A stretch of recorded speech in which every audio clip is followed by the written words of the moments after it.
Muy buenas tardes. En primer lugar, yo quería dar las gracias a la Casa de América y a sus responsables, porque es una institución y unas personas por las que siento un especial afecto. Aquí se presentó mi libro y bueno, ellos hacen una labor, creo que encomiable, muy digna de elogio, porque permite a la gente de Madrid y a los que vienen de fuera tener una visión plural y rica de todos los países de América. Y eso siempre es de agradecer. Hacen una actividad febril prácticamente todos los días, hay cosas y todas son interesantes, lo cual es increíble. Bueno, estamos aquí para conocer un poco, yo diría que la forja del Che Guevara a través de un testimonio excepcional que es su hermano menor, 15 años menor que el Che, pero que, por supuesto, convivió con él en unos años clave para la historia de su tierra, de Argentina y sobre todo de Cuba, y para la historia de ambos, ¿no? Él declara en el libro que acaba de publicar sobre su hermano que se propone un poco destruir el mito y permitir que aflore el ser humano, ¿no? Y que mejor que él para irnos explicando un poco quién es el Che, de quiénes viene, de dónde procede, cuál es, como digo, la forja, ¿no? Los perfiles humanos, un poco más allá del mito, que suele ser una condición que tapa o simplifica los contornos de las personas, ¿no?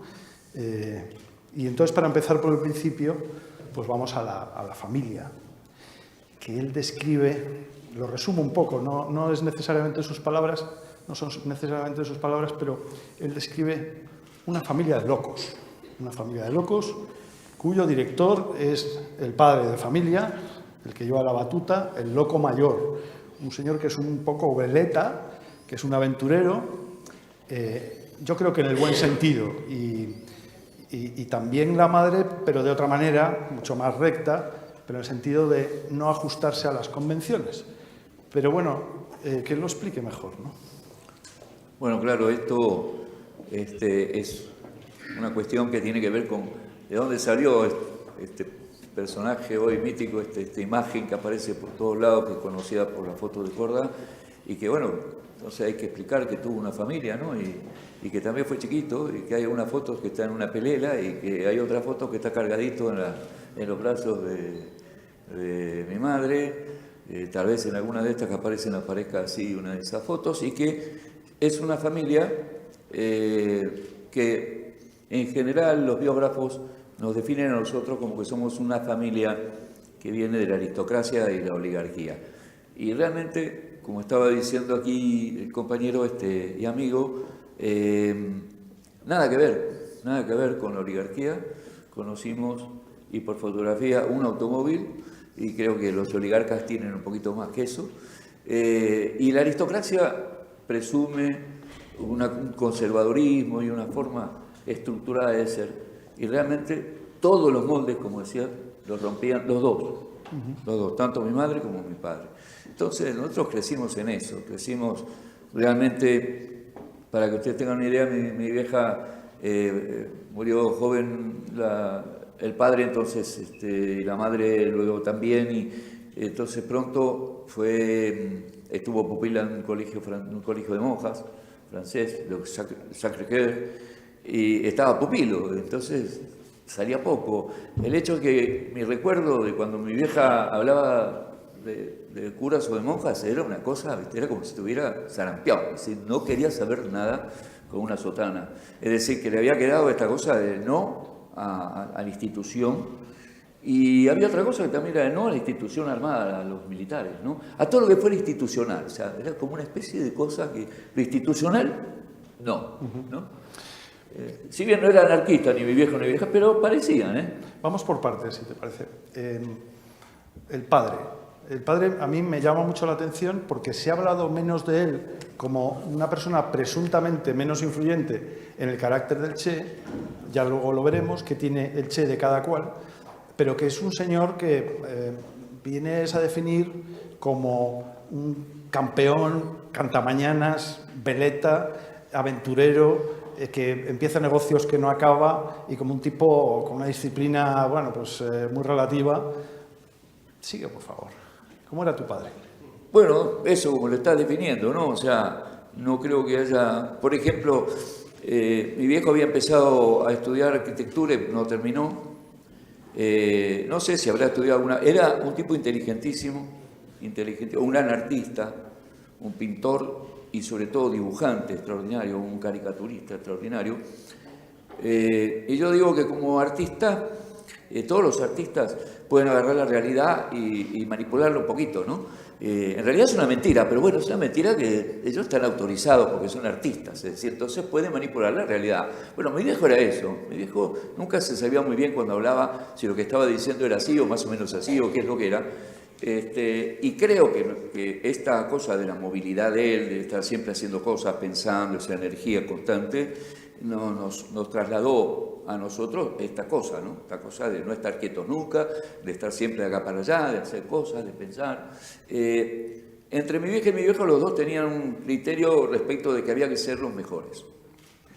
Y mi vieja había que ser los mejores con ética, con transparencia. Mi viejo como fuera, había que ser los mejores, con trampa, como venga, pero había que ser los mejores. Y ellos dos había un dicho que era en la familia, que era ya tradicional, ¿no? Cuando ibas a protestar por algo, a llorar a la iglesia.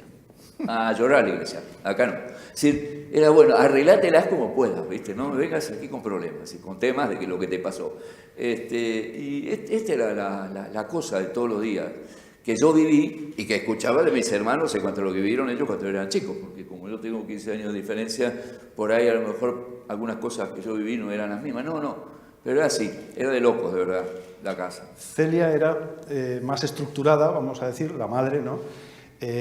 Más concienzuda en los estudios y en ese sentido muy influyente en la vida y en la formación del Che, porque además, como casi todo el mundo sabe, el Che Guevara tenía asma, tenía un asma agudo que le condicionaba los movimientos y le obligó hasta los 9 años a estudiar en gran medida con su madre en casa, ¿no?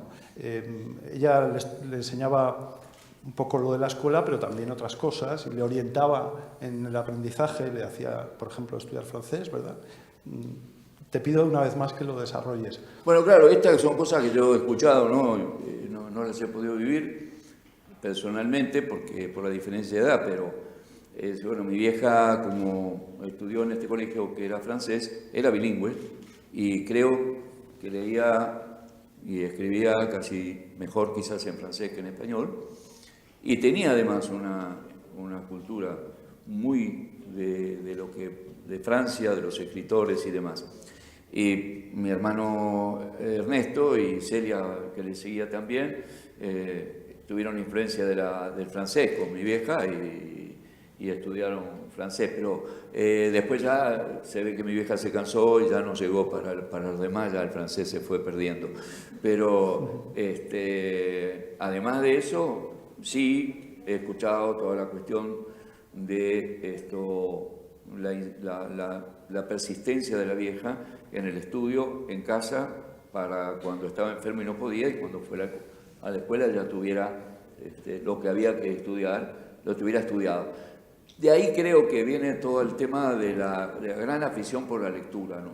De él y de todos nosotros. Es decir, como decía un amigo de la familia, Carica, que en casa no podía faltar comida, pero lo que no podía faltar era máquinas de fotos y libros. Eso no podía faltar. Había libros de todas clases. Era bien ecléctico el tema de qué es lo que se leía. Se leía de todo. Que también me llega a mí, ¿no? Pero a mí me llega ya como una herencia. Si yo voy recibiendo los libros de todos los demás y voy pudiendo elegir si leo esto, leo lo otro o no leo. Que también, de alguna manera, porque todos nosotros, a mí también me tocó, que a la escuela primaria yo fui sabiendo leer y escribir. Es decir, mi vieja me enseñó a leer y escribir antes de ir a la escuela, ¿no? Pero te resistías a estudiar, ¿no? Y hay una anécdota que yo creo que refleja bastante bien el carácter de los padres, cada uno, o sea, la diferencia entre vuestros padres, ¿no? Y es, yo te digo las palabras y tú lo explicas, por favor, tus notas, ¿no? Las firmas en las notas. y tu detención a los 13 años de edad, ¿no? A ver. Sí, bueno, esto un poco porque por lo que dice, para ver la diferencia entre cómo uno y otro tomaban las cosas, pero que en definitiva apuntaban quizás a algo que era nuestro, que era, como yo con tantos años de diferencia, mi escuela fue el colegio, la familia y la calle fundamental. Esa fue mi escuela, mi secundaria, mi universidad y la calle. Yo viví la calle. Entonces, como tenía esta libertad y como mi viejo ni aparecía y qué sé yo y tal, entonces el boletín de clasificaciones del secundario me lo firmaba yo, ¿no? Pero imitaba la firma de mi viejo. Una vez, dos, y de pronto un día le dejo el boletín ahí, mi viejo lo ve que falta la firma y pone la firma. Y yo digo, bueno, ahora sí. Y ahí voy con el boletín sabiendo que la cosa venía mal porque no coincidía para nada la firma de él con la mía. Y yo el boletín inmediatamente dijo que venga su padre. Bueno, yo, no, mira viejo, tenés que ir al colegio. ¿Por qué? No sé, pasa algo ahí, no sé qué. Entonces, bueno, ahí va el viejo y le muestran el boletín y dice, mire, y ahora hay 2 firmas. La suya no tiene nada que ver. Ah, sí, estaba muy mal, medio dormido, no me sentía bien, firmé mal, sí, discúlpeme. Es mía, no hay problema. Y se va. Y cuando me agarra a mí, me dice, pero ¿por qué pedazo de pelotudo no me avisaste y me hiciste ir ahí a perder el tiempo? Y yo, ¿qué problema? Seguir afirmando. No, esa era. En cambio, mi vieja, para contarte la otra, es cuando yo caigo preso, primera vez a los 13 años en la calle, por vagancia, por qué sé yo qué, me llevan a la comisaría, me sacan de la comisaría, y entonces mi madre me dice, ¿qué estabas haciendo, Patatín, Juan Martín, qué estabas haciendo? Y mi viejo me decía, ¿por qué te dejaste agarrar, pedazo imbécil? Entonces, estas eran las dos, digamos, cosas que, pero eran, los dos eran hacer, andar, ¿no? Bueno, mi vieja me preguntó eso, pero tampoco después estuvo detrás mío para ver qué es lo que yo seguía haciendo o no seguía haciendo, ¿no? Yo soy consciente de que estas anécdotas son, muy parciales, pero claro, el tiempo es el que es, pero creo que son significativas, ¿no, Juan Martín? Y entonces, ahora tocaría, a lo mejor, contar qué tenía, y también quizá, a través de unos trazos así, medio gruesos, qué tenía el Che de vuestra madre y de vuestro padre. A mí se me ocurren, se me vienen a la cabeza 2 cosas que están en tu libro, y es como el Che, Ernesto, se metía en el baño a leer y, bueno, en fin, quiero que lo expliques. Y luego también, sin embargo, él fue inventó un insecticida, ¿no? Bueno, quiero que me desdobles un poco. ¿En qué influyó el padre, en qué influyó la madre? ¿Qué tenía el Che de estos 2 señores que has descrito? Bueno, quizás voy a adelantarme a algo que después me vas a decir que lo diga, pero lo voy a decir ahora. Le voy a quitar un poco el libreto acá al amigo, porque lo demuestra mucho más, como había resumido el Che ya estas 2 partes, ¿no? Como cada uno. Pero cuando nos encontramos de nuevo en el 59, en Cuba, era comandante. Cuando estábamos juntos con otra gente no podíamos hacer lo mismo que de hermano a hermano. Yo me quedaba ahí. Pero cuando estábamos solos empezábamos otra historia. Entonces nos hablábamos tal como nos hablábamos antes, íbamos recordando cosas y nos poníamos a molestarnos y en algún momento a jugar de manos. Y él había tenido un accidente tirándose de un lugar ahí ya en los últimos días de la guerra y se había lastimado un codo, un brazo y entonces cuando empezamos a jugar yo le pego en el codo y él se agarra y empieza a decir ay, y está claro, cuando él hace eso yo bajo los brazos y cuando bajo los brazos me pega una trompada y me sienta una trompada. Entonces yo me levanto enojado y le digo, pero traidor, pero entonces dice, nunca te confíes del enemigo, me dice. Entonces yo ahí, en ese momento lo pensé, pero después pensé, este es mi viejo, es decir, hace trampa. O sea, cuando, ay, y después me pega, ¿no? Pensaba yo, ¿no? Entonces, esta combinación de ser un tipo, con el dinero y con esto y con lo otro y no ganar más que otro y todo lo demás, pero de vez en cuando, si te podía descuidar, era mi viejo. Sí, a veces a mí me pasa que cuando estoy pensando en una cosa, digo, uy, estoy demasiado parecido a mi viejo, a ver que algo me está pasando acá, ¿no? Vamos a volver ahí, lógicamente, pero como he dejado abiertas dos cosas, yo las cuento por encima, si te parece. Yo me refería a que Ernesto Che Guevara, cuando era muy joven, a veces se metía en el baño con libros, los recitaba en francés en voz alta y si insistían en que saliera, pues se ponía prácticamente a cantarlos, ¿no? Pero luego este hombre tan leído, tan culto y preocupado y concienzudo, también se puso a inventar un insecticida que se llamaba Vendaval, al estilo de su padre, y lo tuvo que dejar porque aquello salió fatal, el polvo se colaba por los sitios, olía que repugnaba, y es uno de los negocios que él emprendió, porque él emprendió algunos negocios y que tuvo que dejar. Tú me has llevado, rompiendo el libreto, me parece muy bien, a vuestra visita a La Habana, y bueno, pues es un viaje a lo mejor un poco brusco, pero que merece la pena tocar cuanto antes. En 1959, en enero, cuando triunfa la revolución, Fidel Castro llama a vuestra familia y os invita a una especie de visita sorpresa a vuestro hermano, ¿no? ¿Qué significó para ti? ¿Cuál fue el impacto de ver al Che en otro papel tan distinto para la familia? ¿Qué sucedió en esa visita? ¿Cómo se comportó tu padre otra vez, vuestra madre? Cuenta un poco, yo creo que con una cierta extensión, lo que significó esa visita para el Che, para ti, para tu familia. Bueno, en primer lugar hay un tema que es importante marcarlo, que es que cuando el triunfo de la revolución fue sobre un gobierno sumamente sanguinario, sumamente agresivo, que fue el de Batista, en el que hubo 20.000 muertos, asesinados durante pocos años, que es lo que duró, lo que se llamó allá el Batistato. Por supuesto que 20.000 muertos y entonces muchos emigrados, muchísimos, en distintos lugares y sobre todo en América, muchos en Argentina, otros en Venezuela, etc. Entonces Fidel le encarga a Camilo Cienfuegos que flete un avión de Cubana Aviación para recoger a los exiliados.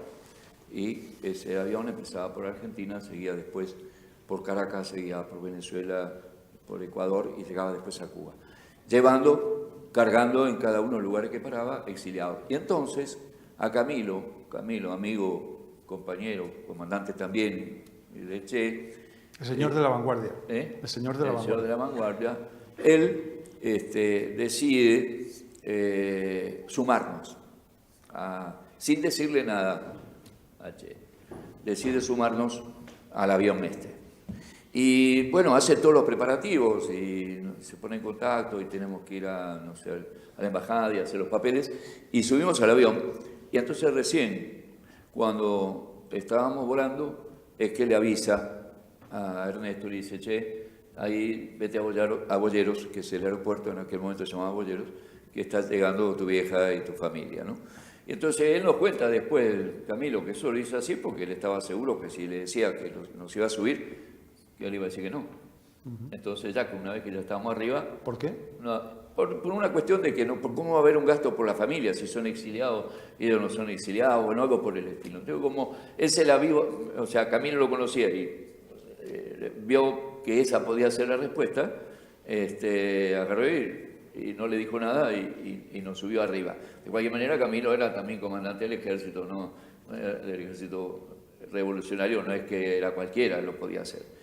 Pero así llegamos y bueno, así nos encontramos después de dejar, o me encontré, para decirlo yo, a un hermano, Ernestito, y me encuentro con el comandante, ¿no? Comandante Ernesto, yo no sé si ya en ese momento se ponía Che, porque cuando firmaba, porque al principio no se ponía Che, era el comandante Ernesto Guevara, pero después ya empieza a poner comandante Ernesto Che Guevara, ¿no? En las firmas. Pero en un primer tiempo no utilizaba el Che como... Yo creo que ya lo había hecho antes de embarcar en el Granma, ¿no? Una vez Lo que pasa es que era el único argentino. Entonces, como los argentinos por allá nos llamaban Che, entonces era el Che, porque era el único argentino, era el Che. Entonces, un poco era el Che, y era el Che, era el Che. Ahora, en las primeras cartas que él escribe en Cuba, creo que no ponía Che Guevara, pero bueno, comandante sí. Creo que comandante Che Guevara. Y bueno, esa impresión, ¿no? ¿Qué impresión? Y dos impresiones. Una es encontrar un país convulsionado, revolucionado, movilizado por todos lados, y un hermano con una importancia y un nivel que uno se quedaba ahí, ¿no? Porque lo estaban demostrando todos los que estaban alrededor, cómo lo admiraban o lo respetaban o lo obedecían, pero bueno. Tú 15 años tenías, ¿eh? Yo 15, sí. Y bueno, para mí, que más yo venía, sí, de una militancia estudiantil, pero de una calle de jugar al fútbol, o a la pelota, como le decíamos nosotros, y encontrarme ya ahí, y además encontrarme con algunos oficiales del Ejército Rebelde que tenían 17 años, 18, ¿sí? 19, y que después, bueno, yo estuve mucho en esos 3 meses con ellos porque vivía muy metido con la escolta, y después los volví a encontrar muchos años después, ¿no? Tu hermano estaba a cargo nada menos que del Tribunal Supremo de las sentencias sumarísimas que condenaban y ejecutaban a los responsables del régimen de Batista, que tú dices que no eran ningunas hermanitas de la caridad, pero eso tiene que impresionar a cualquiera por todo lo que significa. Y me parece que él no te dejó ir al fuerte de la Cabaña, donde se hacían las ejecuciones, pero asististe a algún juicio, ¿verdad? ¿Lo puedes contar? ¿Puedes contar qué te parecía eso, cómo lo vivías? Bueno, en principio, hoy también en una pregunta yo lo aclaro, porque muchas veces se toma entre esta cuestión de los que admiran y los que denuestan el tema de el Che era un asesino porque participó en el fusilamiento de gente que incluso eran nada más que opositores o disidentes. Entonces, cuento que hace 4 o 5 días o 10 me hizo una entrevista a un periodista alemán y me hace la misma y me dice, bueno, pero no todo fue claridad, hay parte oscura, porque él fue el que firmaba las sentencias de muerte de mucha gente que... Entonces, yo le dije, como era para el público alemán, le digo, bueno, habría que preguntarle a los alemanes qué les parece el tema de los juicios de Nuremberg.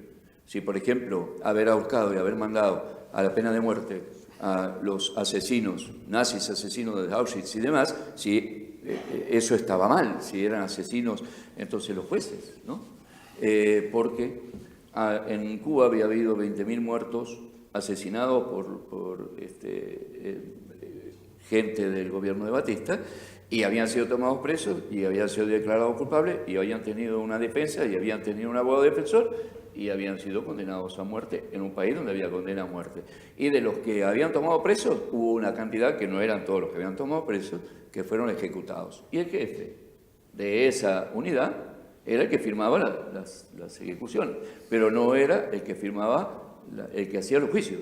Los juicios venían ya realizados por otra gente. El primero al que fui yo, que no se siguió haciendo juicios públicos, fue un juicio público a Sosa Blanco, un asesino como todos los otros asesinos que fueron fusilados en la Cabaña, tenebroso, pero fue tan terrible porque este hombre estaba sentado ahí, era una cancha de básquet, había como 10.000 personas, o no sé, 5.000, no sé, miles, y sentado como un acusado, y entonces había familiares de los que él había asesinado, que lo gritaban, y entonces era todo realmente una cosa muy desagradable aquello, tan es así que fue el único juicio que se hizo público. De ahí en adelante, ningún otro juicio, entendieron que eso no era realmente algo que tuviera a la vez la cuestión de la justicia y a la vez la cuestión de hacerlo de una manera que no era un poco linchamiento, un ambiente... Una cosa así, que no fuera,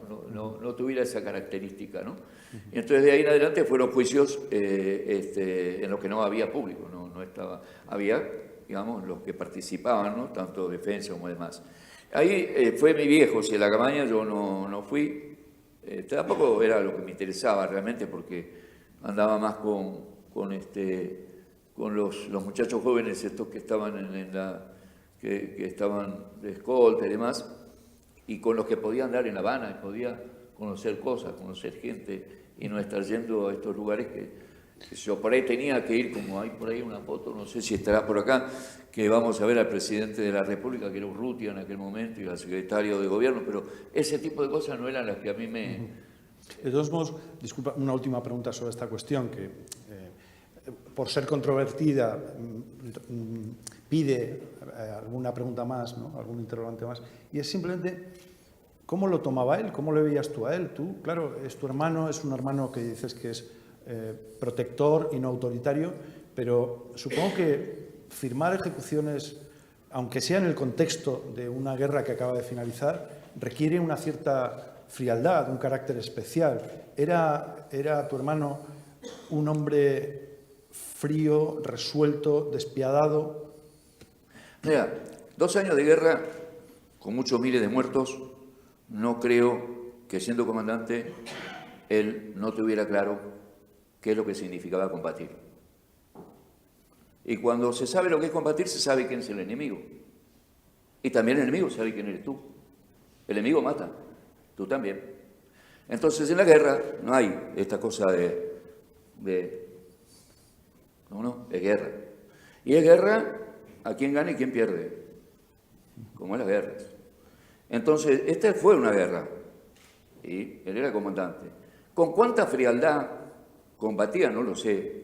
¿Con cuánta odio lo hacía? No lo sé. Es decir, que si uno puede analizar cualquiera de las guerras y cualquiera de los que combatieron en la guerra, tiene que saber que efectivamente aquel que fue jefe, o que también fue combatiente sin ser jefe, tuvo riesgos y en esos riesgos también tuvo que actuar sobre el enemigo y seguramente matar.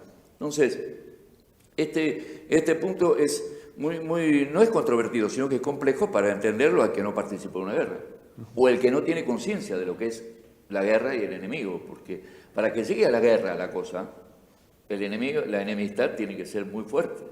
No se llega a la guerra nada más que por una cuestión así... Por una diferencia. Cualquiera. Entonces, ahí esta pregunta que me haces yo no la puedo establecer en cuanto a si él era frío o no era frío. Él era un tipo caluroso y cariñoso como hermano. Me imagino que no debía ser un tipo tan cariñoso como enemigo. Me imagino. No te lo puedo responder. Sin de duda. hecho... No hace falta, seguro que no. Pero que seguro que no era tan cariñoso, quiero decir. Tú estabas con él a muerte y querías quedarte allí, ¿verdad? Sí. Eso produjo algún roce familiar incluso, ¿no?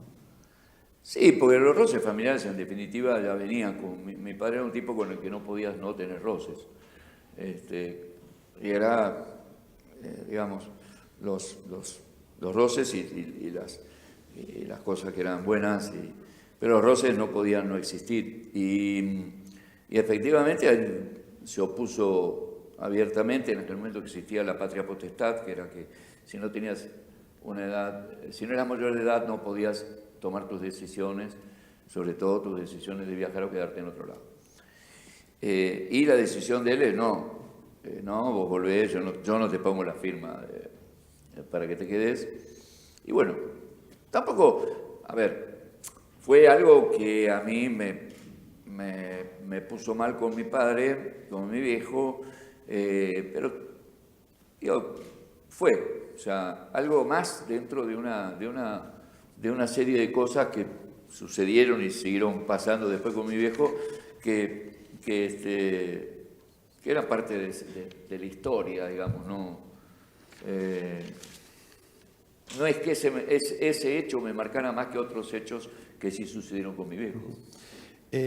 Vamos a volver un poquito hacia atrás, por un momento por lo menos, en cuanto a la forja del Che propiamente dicho, del Che Guevara, no Ernesto.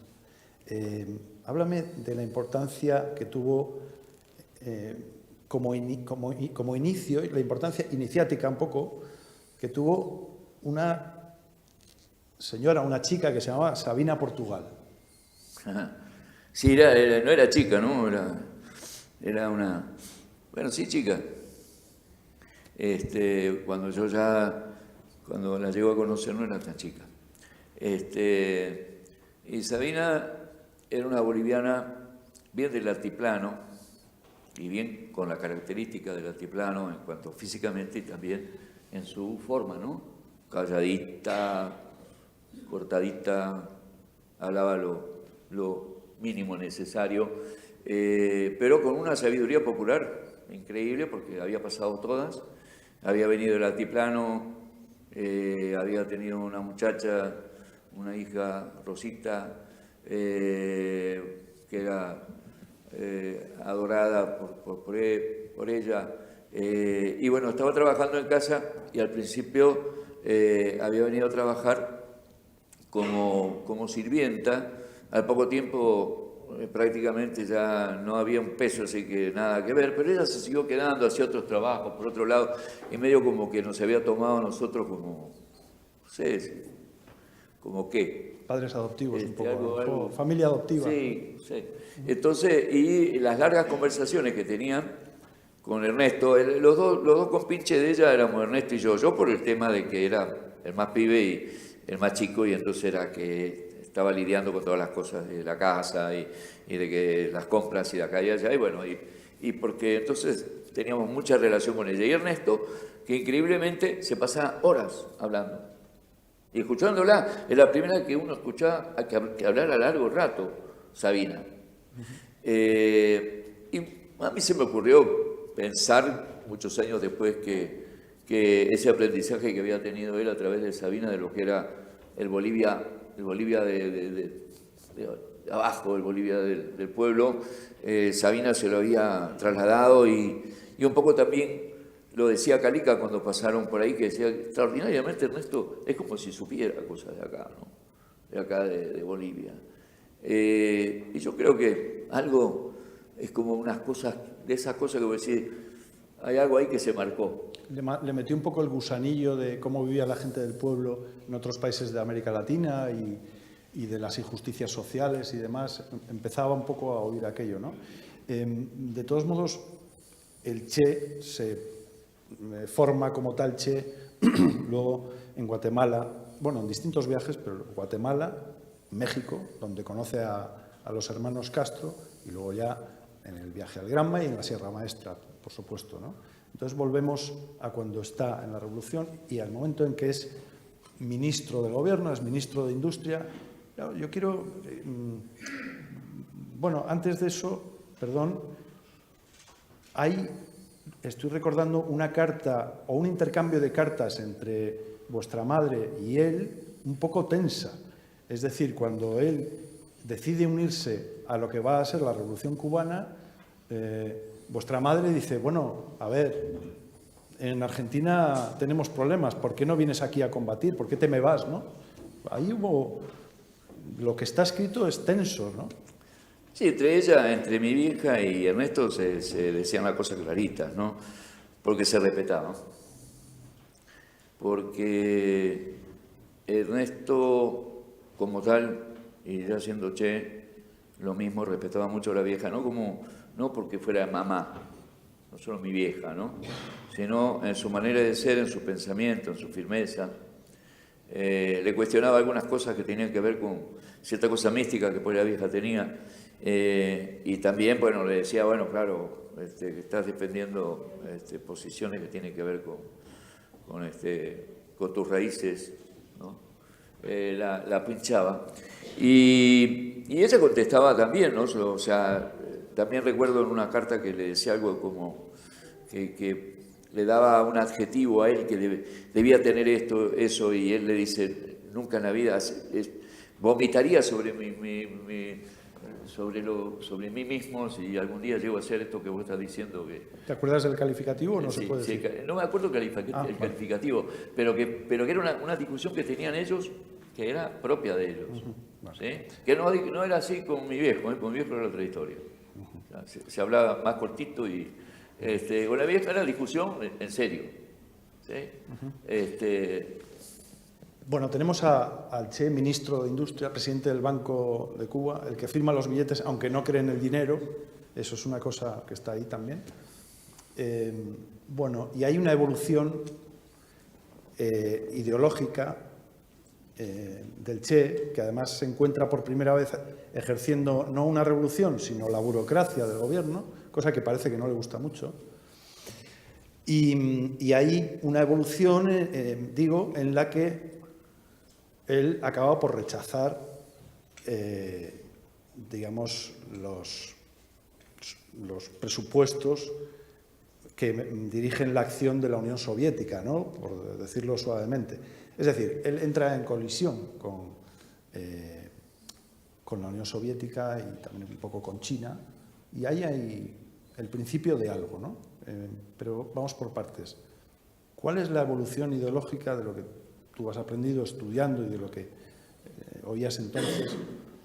¿Cómo lo explicarías tú? Bueno, hay una primera cuestión que es que él ha sido un estudioso de siempre, ¿no? No es cierto que cuando llega a la Revolución Cubana, cuando llega al 59, no hubiera leído nada. En mi casa se leía Trotsky en francés y él lo leía Trotsky en francés, porque mi vieja leía francés. Es decir, no es que además en las cargadas que él manda diciendo que su hija se parecía al gran jefe que era Mao, o que le manda a otras a mi tía diciendo te habla de tal, que era el gran Pepe, que era Stalin. Es decir, no es que él no estuviera atento y profundizando en lo que significaba el marxismo. Pero ya en Cuba, y antes del Ministerio de Industria, un poco antes del Ministerio de Industria, en primer lugar que Fidel siempre lo mandaba a cosas que eran determinantes. Cuando se da el tema de la reforma agraria, la segunda reforma agraria prácticamente se hace en el INRA, y el que la dirige es el Che, y tiene que ver ya no con darle la tierra a los campesinos, que es la primera reforma agraria, sino con expropiarle las grandes propiedades, sobre todo a las propiedades extranjeras. Que esa era una decisión de otro tipo, era una decisión que no tenía que ver con restituirle la posibilidad de la propiedad a los pequeños campesinos, sino era a los terratenientes y sobre todo a las empresas extranjeras, expropiarle las propiedades. Y esa reforma agraria se la dan prácticamente para que le desarrolle él. Luego Fidel también, inmediatamente cuando va al Banco de Cuba, como presidente del Banco de Cuba, no es que él sea alguien que sepa del dinero, sino que le dice, no tiene que fugarse $1. Y él lo que va es eso, sentarse arriba de lo que es el dinero que tenía el Banco Nacional de Cuba, es decir, aquí no se va $1. Todo esto empieza a trabajarse para lo que es la nación y no es para afuera. Porque obviamente mucha de la gente que ya empezaba a ver cómo venían las cosas quería irse, llevarse dólares. Ya se había llevado dólares Batista. Entonces, cuando en el INRA él hace el Departamento de Industria del INRA, ya después se disponen a que eso se convierta en Ministerio de Industria. Ahí hay un tema que tiene que ver, él hace un profundo estudio del marxismo junto con un marxista que venía, un español, y también de matemática superior. Es decir, porque la primera computadora que hubo en América Latina fue en el Ministerio de Industria. Entonces, era un tipo que estaba absolutamente dispuesto al desarrollo de la tecnología, de la industria y de romper los lazos de dependencia.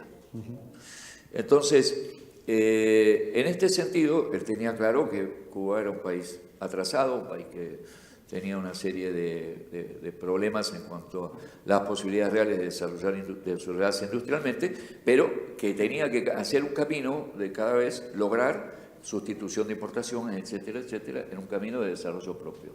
Ahí él establece un tipo de sistema enfrentándose con el sistema que se utilizaba en la Unión Soviética, que era el cálculo económico, en el que se tenía un contenido muy importante respecto de lo que era la cuestión material para poder hacer que la gente trabajara, es decir, el elemento material, el elemento dinero.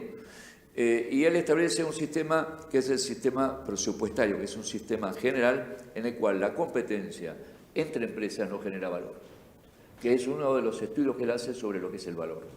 Por eso cuando él habla de dinero, no habla de dinero, habla de valor. Habla de valor. Es decir, el concepto capitalista de valor es un concepto capitalista. El dinero lo único que hace es representar una cantidad de riqueza. No representa quién tiene la riqueza, representa solo riqueza. El tema del sistema de valor es qué es lo que le da valor a eso y quién le da valor y quién se queda con el restante valor de lo que se produjo en la sociedad. Ahí es donde hay una diferencia entre el cálculo económico, el sistema presupuestario, y empiezan los choques, no solo con la Unión Soviética, sino con algunos de los economistas. Hay uno conocido, cubano, ¿sí? Carlos Rafael Rodríguez, después estaba Mena, eran dos economistas, algunos economistas que eran, digamos, estaban mucho más de acuerdo con la cuestión, digamos, cómo en la Unión Soviética se manejaban las cuestiones que tenían que ver con economía, la industria y la economía. Lo que pasa es que Cuba dependía de una manera enorme, después de haber dependido de Estados Unidos, de lo que le llamaban campos socialistas o efectivamente de la Unión Soviética, ¿no? Entonces este conflicto se va agudizando. Hay unos escritos de Che ya para mucho más adelante en los cuales vaticina que la Unión Soviética vuelve para el capitalismo. Se llama Apuntes Críticos de las Manuales de Economía Política. Ya cuando yo estuve en el año 61 en Montevideo, él me da a mí un manual de esos y me hace algunas advertencias. Ese manual después, bueno, fue a mi casa, no sé después de dónde fue a parar, pero no estaba subrayado. Pero sí él me comenta algunas cosas de ese manual, como que está bien, léetelo, pero hay algunas cosas, y me comenta algunas de las cosas que él pensaba ya que en ese manual, ya para el 61, ¿no? Ya en el 65... Bueno, en el 62 hay un cabreo nacional con la Unión Soviética por la crisis de los misiles, porque la Unión Soviética firma un pacto por el cual, bueno, pues ponemos los cohetes aquí, se van de allá, de la isla, y el propio Fidel Castro mueve a las masas para protestar y les dice una cosa que es poco conocida. Bueno, les dice no, la gente, supuestamente de manera espontánea, se manifiesta después de la crisis de los misiles descontenta con el hecho de que Moscú se haya llevado los misiles de la isla y la gente grita Nikita Khrushchev, Nikita, mariquita, lo que se da no se quita. Bien, con ese precedente llegamos a esa dependencia creciente de la Unión Soviética que subsidia la economía cubana y que compra inmensas cantidades de azúcar, entre otras cosas. Y en el 65 el Che escribe lee un discurso en Argel bastante explosivo, bien, con la Unión Soviética, rompe un poco, ¿no?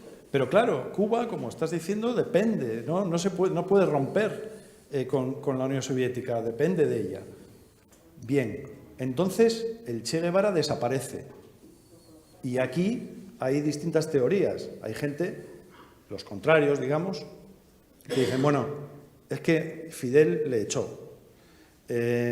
Incluso luego hizo la pinza con yo que sé quién para que en Bolivia lo emboscaran, ¿no? Bueno, esa teoría está bastante decaída. Pero el caso es que hay, desde el punto de vista familiar, unos días, unos meses de mucha incertidumbre que también incluso existe en Cuba sobre dónde está el Che. Me parece que es la primavera de 1965, ¿no? Explícalo, porque luego el Che aparece en el Congo, pero ¿qué pasa ahí? ¿Y cuál es tu teoría o lo que tú piensas de por qué se va el Che Guevara? ¿Se va a hacer la revolución? ¿Pacta con Fidel? ¿Fidel lo echa? Hay una carta a Fidel que más o menos dice lo he hecho lo mejor que he podido. Ahí, en principio, es que esta cuestión de que Fidel abandonó, lo traicionó, lo echó, etcétera, surge después de la muerte de Che. Cuando Che desaparece, nadie habla de eso. Todo Estados Unidos buscaba dónde estaba este revolucionario, que era un factor del castrismo, del castrocomunismo, como se le llamaba en aquel tiempo. Era el castrocomunismo, que la subversión, que subvertía a Latinoamérica y trataba de subvertir incluso al mundo. Entonces, estaban detrás de eso, en absoluto, el tema de que si el Che, si Fidel se lo acaba encima o no se lo acaba encima. Eso ni se discutía ni se hablaba. Eso se habla después. Y tiene una razón de por qué se habla después. Pero en el momento él desaparece y vosotros no sabéis dónde está. No, nadie sabe dónde está. Y le dice a tu madre que se va a cortar caña de azúcar y que se va a montar una empresa. Y nadie se lo cree. No, ¿Qué pasa? Pero bueno, nadie sabe dónde está. Bueno, y nadie sabe dónde está. Y todo el mundo pensando dónde está el Che. Pero dónde está el Che no porque el Che se iba enojado, mal, y peleaba con la Unión Soviética. No, porque Fidel. Porque lo del Congo no se supo hasta hace años, pocos años. Lo del Congo nunca se supo. Nunca se habló, como muchas otras cosas que nunca se van a hablar, incluso alguna de ellas nunca se va a saber. Misión secreta, vaya. Sí. Entonces, si va para el Congo, al mismo tiempo que él va para el Congo, Risquet va para el Congo también, pero del otro lado del Tanganica, en el Congo-Brazzaville. Es decir, el gobierno cubano estaba mandando. Si yo hoy les comentaba que el secretario general del gobierno boliviano, en el momento que el Che es asesinado en el 67, era gente cubana. Es el que manda las manos, el que manda el diario a Bolivia. Es decir, ¿cómo se puede suponer que el gobierno cubano no esté metido dentro de lo que está pasando en Bolivia con el Che si el secretario de gobierno de Bolivia es parte de la cosa? Lo mismo que la preparación de la Tania y otras muchas cosas que demostraban claramente que el gobierno cubano estaba realmente metido dentro de lo que fue el intento revolucionario latinoamericano de Che. Ahora, que todos los dirigentes cubanos estuvieran de acuerdo, no lo sé y creo que no. Que la Unión Soviética no estaba de acuerdo, seguro que no estaba de acuerdo.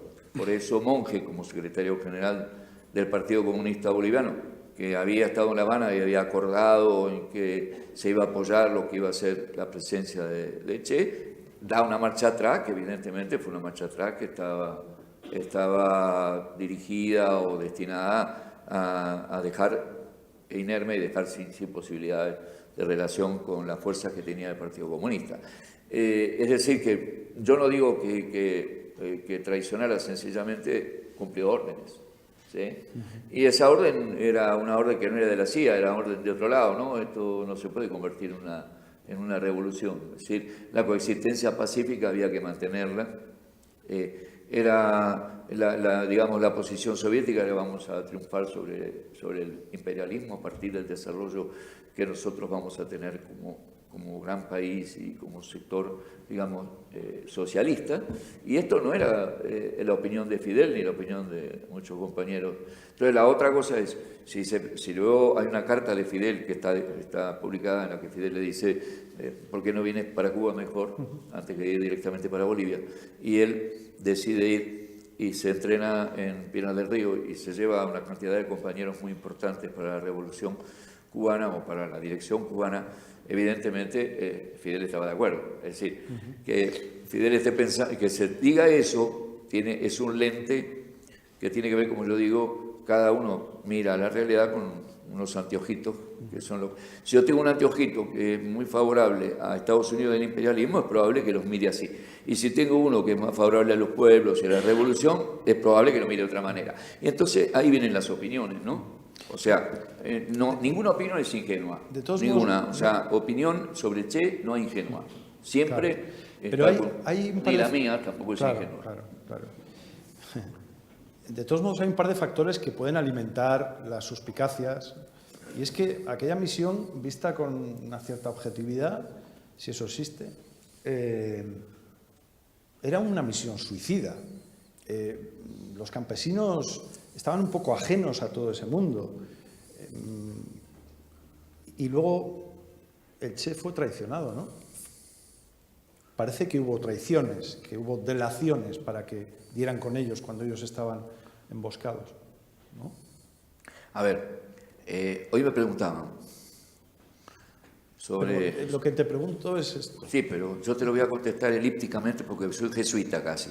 Entonces, como me he criado en una familia jesuítica, otro jesuita. ¿sí? Una familia en donde la elipsis existe, entonces podemos empezar con el nacimiento de nuestro Señor y llegar por ahí hasta otras situaciones. A ver, decime la pregunta exacta para tratar de responderte. Hay dos factores que pueden alimentar las suspicacias respecto a esas teorías que ven, bueno, pues algo oscuro en el final del Che en Bolivia. Sí.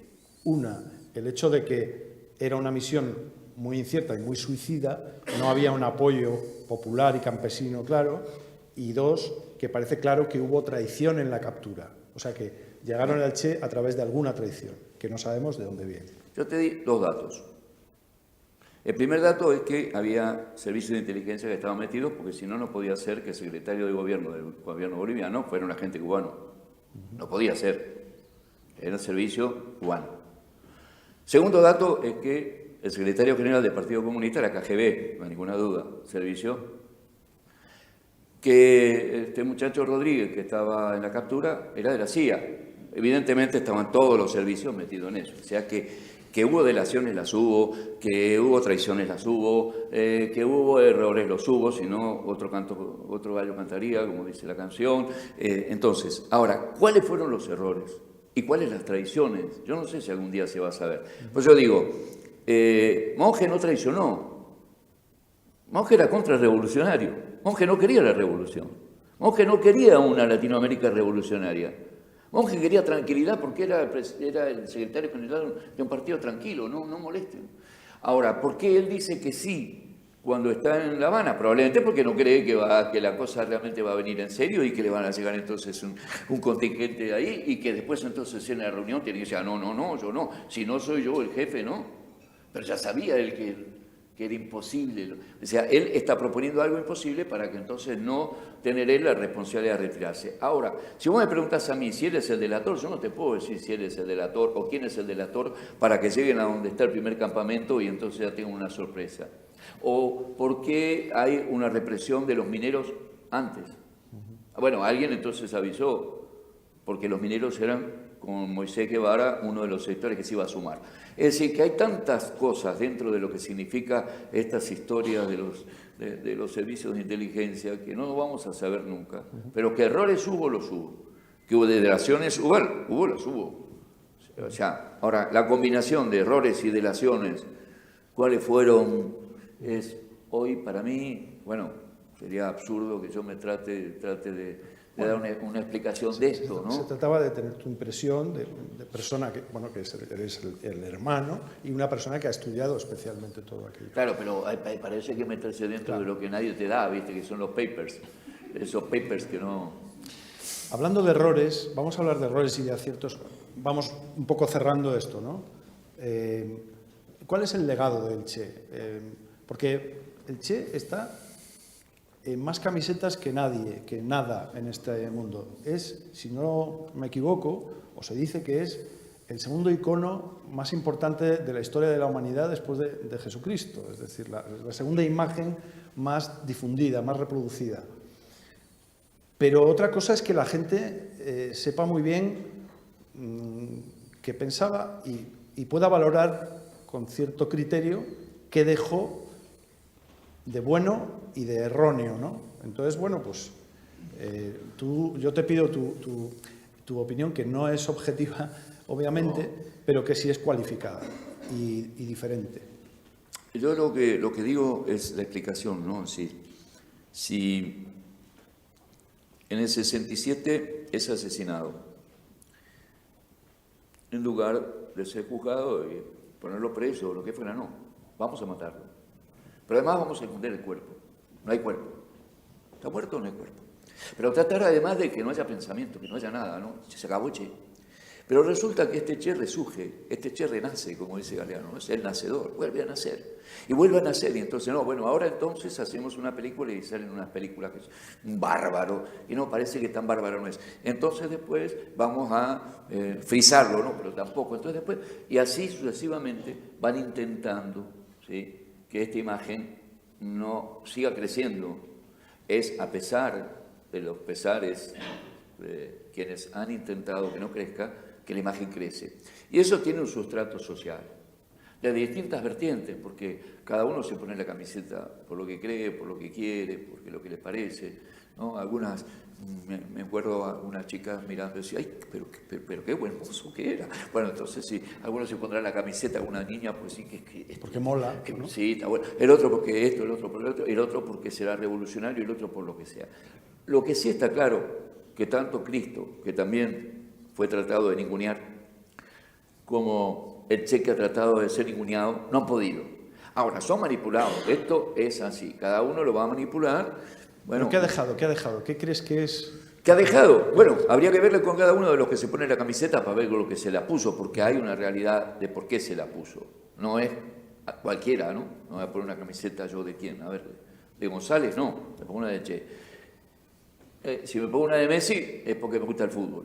Entonces, si me pongo una de Che, porque es músico, ¿no? Bueno, ahora, lo que sí ha dejado para mí es esto que de alguna manera yo digo que es de la mejor, desde el mejor punto de vista aprovechado por quienes, como yo piense, como yo pueda hacer, es que si esta imagen es conocida, hay algo favorable, porque yo le puedo poner contenido, porque si no fuera conocida tengo que hacer conocer la imagen y es muy difícil, ya es conocida.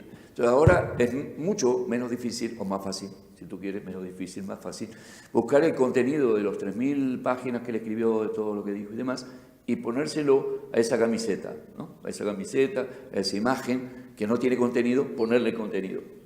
Entonces, es realmente una tarea la de trasladar esta historia de por qué hoy esta imagen sigue teniendo presencia, aunque muchos no quisieran que tuviera presencia, porque, por ejemplo, hoy en una entrevista había muchas cosas que venían desde el Twitter o desde el Facebook o qué sé yo, que eran denostables, ¿no? Por supuesto, ¿cómo? Bla, bla, bla. Bueno, ¿por qué les duele que el Che siga siendo Che? ¿Por qué les duele? ¿Por qué no ignoran que el Che sigue siendo Che? Porque el Che es revulsivo, es revolucionario, es rebelde, llama a cambio, llama a transformación, a revolución. Entonces digamos que es esto, que es el otro, tratemos de denostarlo como las 20 maneras posibles y no hemos podido hasta ahora. Esto es lo que deja el Che, esto es lo que deja, que los pueblos al final acaban teniendo razón respecto a quiénes valen y quiénes no. Y la valoración la tendrá que hacer el futuro, los jóvenes. Nosotros intentaremos trasladarle todo lo que escribió, todo lo que dijo, para que no sean los biógrafos y no sean los que dicen una cosa y dicen otra, sino qué dijo él. ¿Y alguna vez has pensado qué habría sido de mi hermano, qué habría sido de mí, qué habría sido de su parte de la historia si no hubiera muerto? ¿Estaría ahora, no sé, en un puesto en el gobierno cubano? Tendría 89 años, en algún puesto en la América Latina, llevaría chándal, estaría retirado. Yo hoy dije algunas barbaridades que no las voy a repetir porque si no después van a decir, no, siempre diciendo barbaridades. Pero por eso lo mismo digo de lo del gallo, ¿no? Si el Che no hubiera muerto, la revolución en Latinoamérica hubiera triunfado. Probablemente Trump no sería el presidente, hubieran buscado uno un poco más suave. Y esto, y te podría seguir diciendo, en cuanto a lo mejor los chinos no estarían Xi Jinping y a lo mejor no estarían tan capitalistas, quién sabe. Pero ahora Latinoamérica sería otra. De esto, seguro. Porque la decisión realmente era la de llevar a la liberación de Latinoamérica y a salir de la dependencia, ¿sí? No solo la dependencia de Estados Unidos, la dependencia de Europa, la dependencia de Asia, la dependencia de todos los poderes, ¿no es cierto?, que utilizan esos poderes para establecer esa relación de dependencia, ¿no? En la cual la relación de dependencia hay un valor que va a partir de un lugar para otro. Es decir, no es circunstancial que las grandes empresas norteamericanas, ¿no es cierto?, lleven sus dólares para otro lado. Junto con los dólares se están llevando el trabajo El mundo sería mejor. Sí, bueno, por lo menos América Latina sería distinta. Bien. Sí. El mundo no sé. Ya. América Latina sí. América Latina es un buen pedazo. Porque como buen argentino podría decirte que sí, pero no, bueno.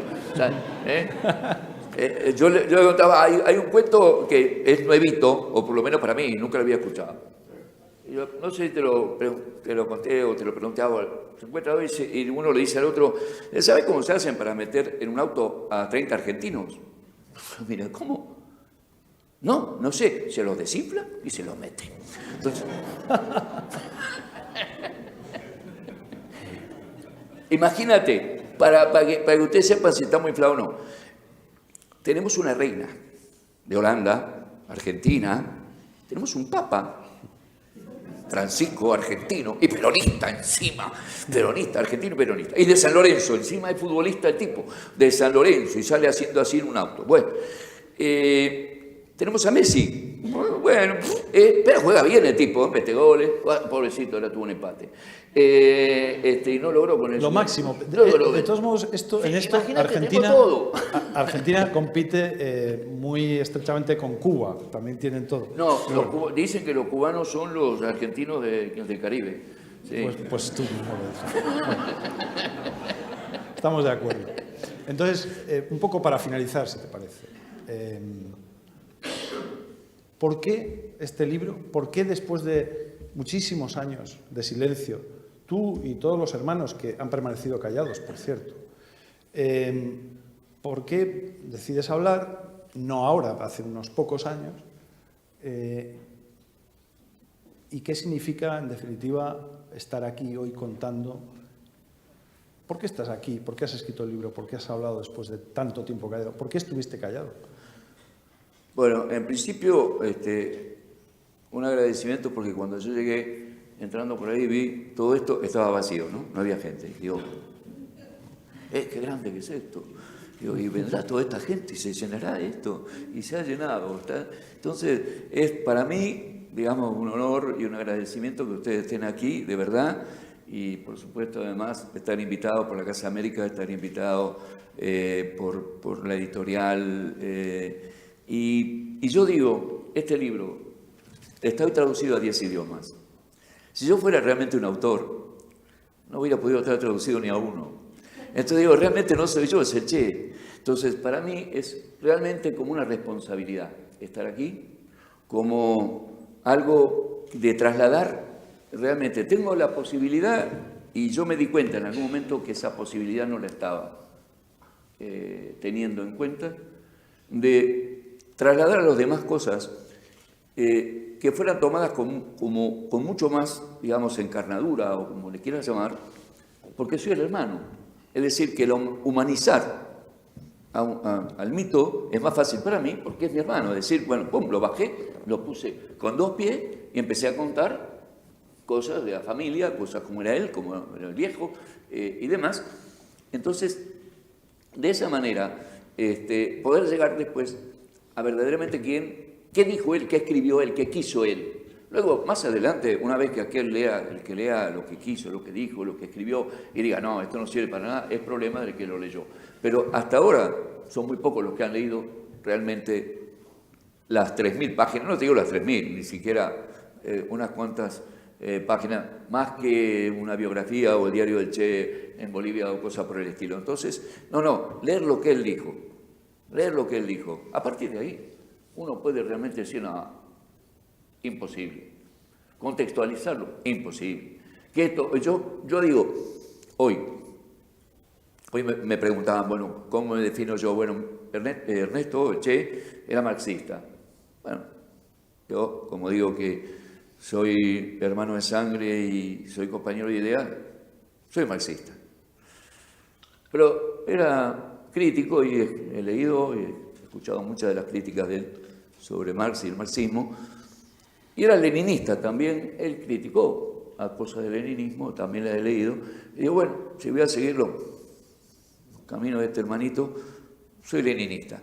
¿Pero qué me queda? Ser guevarista, porque, bueno, soy Guevara y además de mi hermano voy a ser guevarista. Ahora, ¿qué le agregue? Yo digo lo siguiente.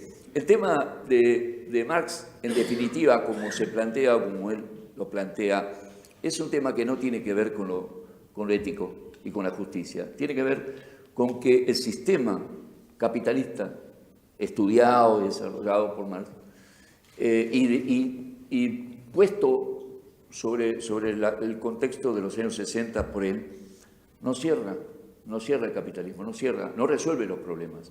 No es solamente una cuestión ética, es una cuestión de imposibilidad. Hay veces que las cosas son imposibles. Bueno, es imposible que este sistema termine resolviendo el problema del conjunto de la sociedad. Va a resolver en todo caso el de una parte. Pero no pudiendo resolver el de todo, al final no resuelve el todo. Los conflictos siguen, la crisis sigue. Entonces, ¿por qué leninista es él? Porque él dice que sin organización no hay posibilidad de hacer el cambio. Alguien lo tiene que hacer. Hay actores sociales, pero los actores sociales que son los necesitados del cambio, tienen que organizarse para el cambio, si no, no hay posibilidad. Y la tercera que él habla es de la conciencia. Sin conciencia, el cambio que se haga vuelve para atrás. Vuelve para atrás, porque es que se va a volver a la situación anterior, a lo que yo pensaba antes, o a lo que la sociedad pensaba antes. Entonces, creo que esto es, en definitiva, la tarea de tratar de trasladar estas ideas escritas por él. Para que terminar, de verdad, y sé que estoy proponiéndote un reto muy importante como argentino, elíptico, ¿puedes definir en 2 frases, de verdad, una frase o 2 de prórroga, quién era el Che? Sí, recién se reían porque yo decía, no soy conciso, no puedo ser conciso. Es posible que yo sea... Esa palabra para mí no existe en el diccionario, conciso. Dicho lo cual...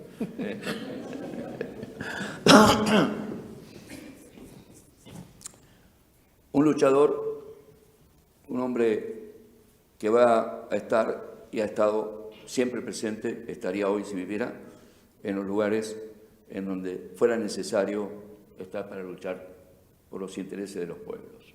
Ese es el Che. Al parte del pensador y del marxista. ¿Lo dejamos así? Ahí. Estupendo. Muchísimas gracias.